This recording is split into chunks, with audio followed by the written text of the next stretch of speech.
Salut et bienvenue sur la chaîne de Mr. Flip.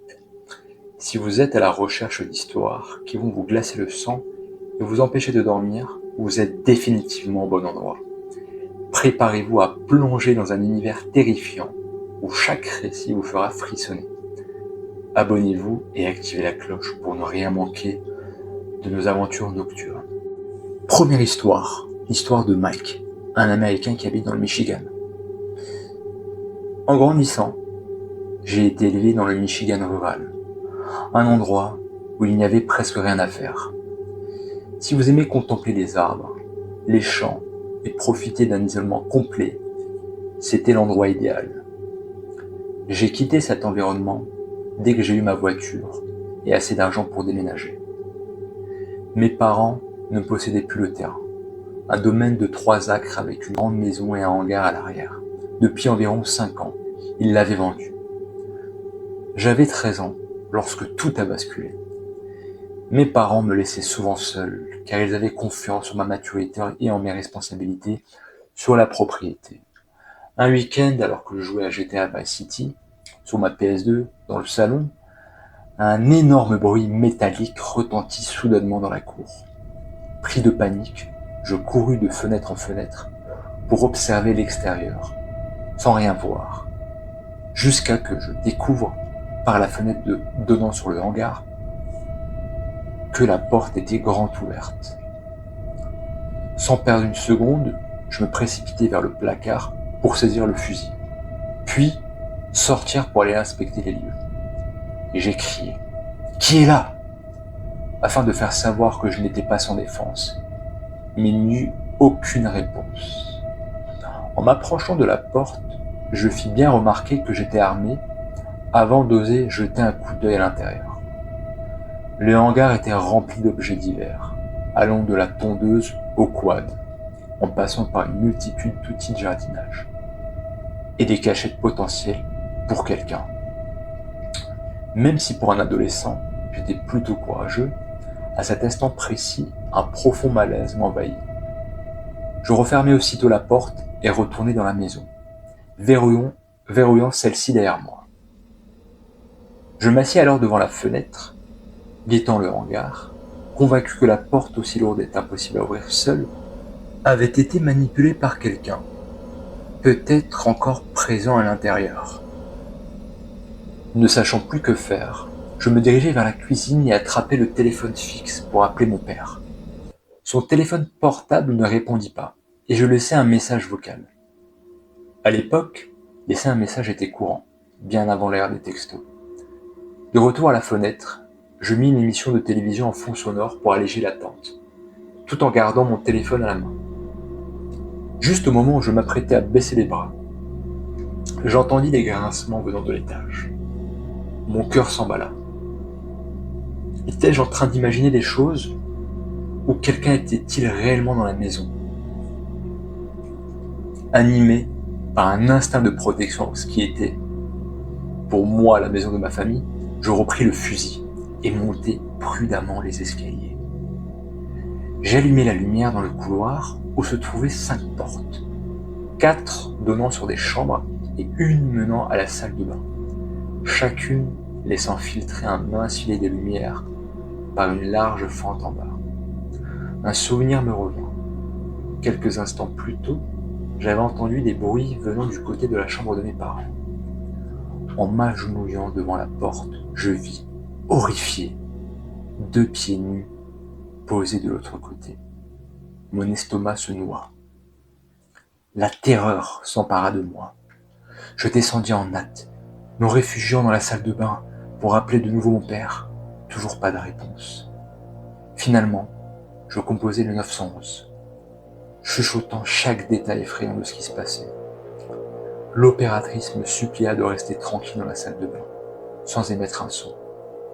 Bientôt, j'entendis des pas descendre les escaliers, s'approchant de la porte de la salle de bain. Après un court moment de silence, une voix grave et familière annonça « Salut, gamin !» Je me souviens encore de ce timbre de voix, aussi net qu'hier. Pris d'un désespoir indicible, j'avais pourtant osé dire en désobéissant aux instructions, que je parlais avec la police et que j'avais une arme. L'intrus, réalisant que la porte était verrouillée, recula et s'éloigna, laissant derrière lui le claquement d'une porte qui se refermait.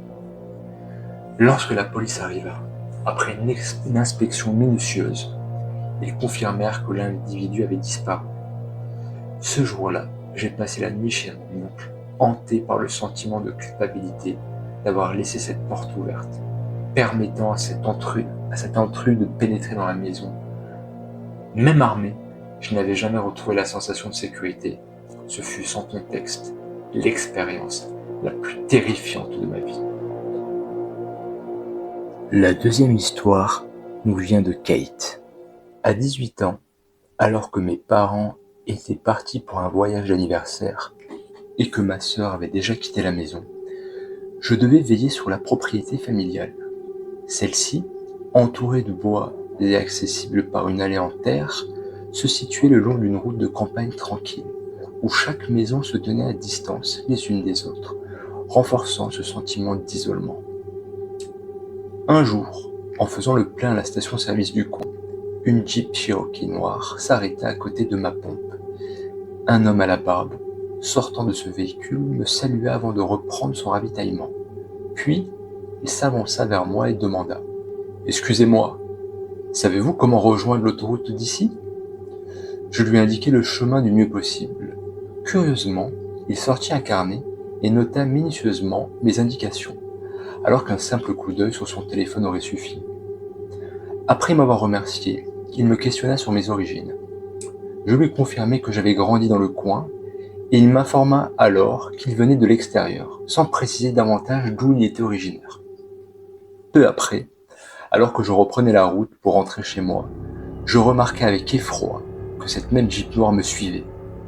En approchant de l'entrée de ma propriété, il ne ralentit pas et, en passant à côté de moi, il prit une direction totalement opposée à celle que je lui avais indiquée pour atteindre l'autoroute, comme s'il avait volontairement ignoré mes conseils. La situation prit une tournure encore plus inquiétante, lorsqu'en revenant à la maison, je perçus une voix dans les bois m'appeler par mon prénom. « Kate !» Un frisson glacé parcourut mon corps. Pris de panique, je m'enfuis à l'intérieur, verrouillant immédiatement la porte et appelant la police. Malgré une inspection minutieuse du périmètre, aucune trace de cet individu ne fut retrouvée. Le soir même, alors que je me préparais à retrouver des amis, je me rendis à nouveau chez moi. En marchant vers ma voiture, j'entendis distinctement quelqu'un appeler mon nom depuis les environs du bois.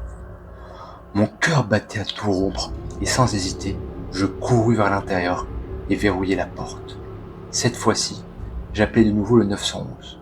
Peu après, un homme tenta même d'ouvrir la portière de ma voiture. La terreur fut telle que je fis demi-tour, accélérant pour m'éloigner, le visage blême et le cœur en compote. Les policiers intervenus pour la 3e fois confirmèrent qu'un individu me surveillait. J'avais sans méfiance donné mon vrai prénom à un inconnu et je n'avais pas prêté suffisamment attention aux signaux d'alerte autour de moi. Cet incident fut le déclencheur qui me poussa à quitter cette maison au plus vite et à m'installer dans mon propre appartement, conscient que la moindre imprudence pouvait entraîner des conséquences terrifiantes. La 3e histoire est celle de David. Adolescent, âgé de 15 ou 16 ans, j'étais à l'époque un grand passionné de jeux vidéo, notamment obsédé par StarCraft. C'était juste avant que ne débutent les confinements. Un soir, alors que j'étais seul dans ma chambre au premier étage, concentré sur ma partie, la sonnette retentit à 2 reprises. Ne voulant pas interrompre mon jeu de peur de perdre, je me précipitai vers la porte et demandai « Qui est là ?»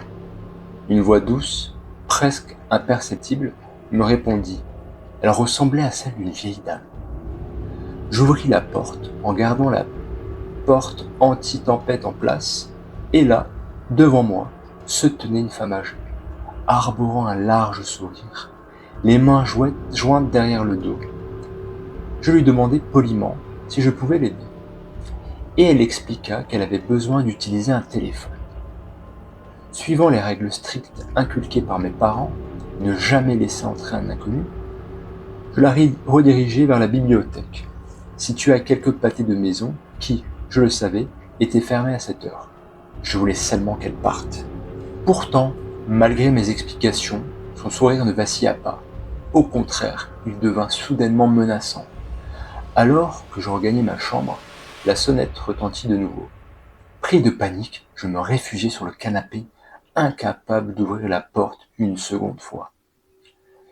Quelques instants plus tard, j'osai pourtant rouvrir la porte, et cette fois, un noble, visiblement d'une dizaine d'années plus jeune qu'elle, se présenta derrière la porte anti-tempête. D'une voix tremblante, il me demanda « Avez-vous vu ma mère ?»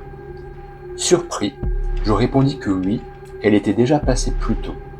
L'homme s'excusa rapidement, expliquant que sa mère atteinte de démence était sortie de la maison. Il me demanda alors s'il pouvait entrer un instant. Mal à l'aise, je lui indique que, s'il le souhaitait, il pouvait aller vérifier dans le jardin, car j'avais entendu un bruit près de ma fenêtre. Il me remercia et se dirigea vers l'arrière de la maison. Mais quand j'osais jeter un coup d'œil par la fenêtre, il n'y avait personne. Plus tard, dans la nuit, alors que je pensais pouvoir enfin me détendre, j'entendis un cliquetis métallique sur les vitres de ma chambre. Muni de mon courage, je levai légèrement le store pour jeter un coup d'œil et, à mon grand effroi, je reconnus le visage de la vieille dame, toujours souriante, qui tapotait un couteau contre la fenêtre. Horrifié, je refermai précipitamment le store et me recroquevillai dans mon lit.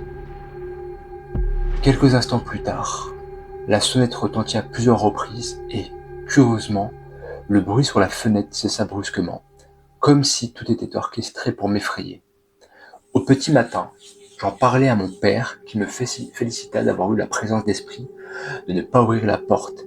Il m'expliqua que, parfois, lorsqu'une situation paraît étrange, il vaut mieux suivre son instinct. Merci d'avoir regardé cette vidéo. Si ces histoires vous ont donné des frissons, n'oubliez pas de laisser un commentaire pour nous dire ce que vous en avez pensé. Abonnez-vous à la chaîne et activez la cloche pour ne pas manquer nos prochaines aventures terrifiantes. À très vite sur Monsieur Flip et prenez soin de vous, surtout la nuit.